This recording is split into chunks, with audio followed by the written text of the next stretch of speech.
Alléluia. Amen. Gloire à Jésus. Amen. Nous allons énumérer 6 caractères d'une brebis. 1. Nous allons énumérer 6 caractères d'une véritable brebis que Dieu a besoin. 1. La brebis a une confiance aveugle et reconnaît la voix de son maître.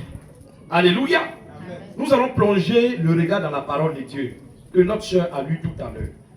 La Bible nous dit, il dit au verset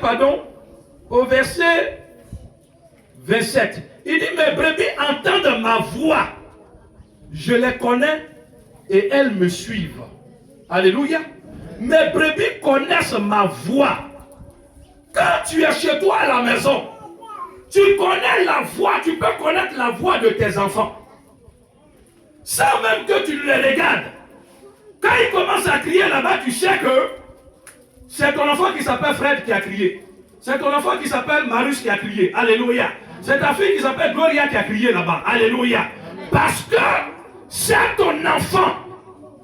Ton enfant. Même. Tu n'as même pas besoin de voir son visage et de savoir ton enfant. Alléluia. Même si on ferme son visage, il suffit simplement de regarder son corps. Tu vas savoir que c'est ton enfant. Alléluia. Amen. Gloire à Jésus.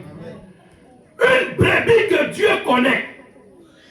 Une brebis que Jésus dit, lui là c'est mon enfant. Il connaît tous les détails de sa vie. En même temps, cette brebis fait ce que son père lui demande.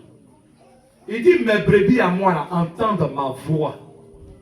Alléluia. Amen. Il dit, mes brebis à moi entendent ma voix. Donc, numéro 1. Il faut dire à ton frère, il ne faut pas dormir. Regarde-le et puis dis-lui, tape-le. Il faut dire, il ne faut pas dormir, mon frère. Ne reconnaissent pas la voix de Jésus. La voix de Jésus, comment on peut la reconnaître? Il y a des moments, même quand tu es faible et que tu tombes, tu vas entendre cette voix qui va te dire, ah fils, mais tu es tombé quelque part. Relève-toi. Relève-toi. C'est-à-dire que toi-même, tu vas te donner les moyens pour abandonner le péché dans lequel tu es tombé. Une véritable brebis du Seigneur. Je n'ai pas dit que c'est elle qui ne tombe pas. Hein. Une véritable brebis du Seigneur, c'est elle qui a toujours la capacité de se relever lorsqu'elle tombe. Une véritable brebis du Seigneur, elle a la capacité de pouvoir se repentir, d'abandonner et de reprendre le chemin. Une véritable brebis du Seigneur, là où on parle du Seigneur, son cœur bouillonne d'être là-bas. Une véritable brebis du Seigneur, là où le mal est, elle ne collabore pas là-bas. Elle ne reste pas dans les critiques. Elle ne reste pas dans les calomnies.